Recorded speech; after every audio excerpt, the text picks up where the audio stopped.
என்னென்ன நினைச்சிட்டு இருக்கீங்க தமிழக வெற்றி கழகத்தை பத்தி? அவர் என்னைக்கு பரந்தூர் விமான நிலைய பிரச்சனைக்கு போனாரோ அரசியல் அத்தனை பேருக்கு நிர்மூலமாகி விட்டது. வேங்கவயலுக்கு போறன்னு சொன்ன உடனே வேங்கவயல குற்றநகல் அறிக்கை கொடுத்து குப்பை நகல் அறிக்கையை மாத்திட்டாங்க. போறன்னு சொன்னதுக்கே ஆனால் போகிறார் என்பதுதான் உண்மை.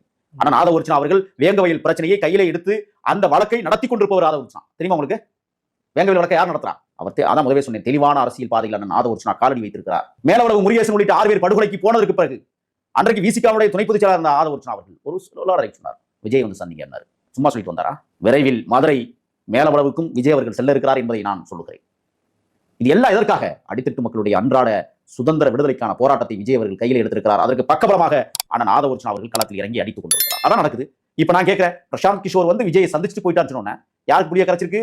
ஆளும் திராவிட முன்னேற்ற கழக கட்சிக்கு. அவங்களுக்கு எதுக்குங்க புளிய கரைக்கணும்? கரைக்கும் வாங்க, பொறுத்திருங்கள், கூட்டணி மாறும். இந்த கூட்டணி நீடிக்கும் நீங்க நினைக்கிறீங்களா? திமுக கூட்டணி எழுதி வைத்துக் கொள்ளுங்கள். 2026 திமுக கூட்டணி சிதறுகிறது. அதற்கான கட்டமைப்பை தான் அண்ணன் நாதவர்ச்சனா அவர்கள் தெளிவு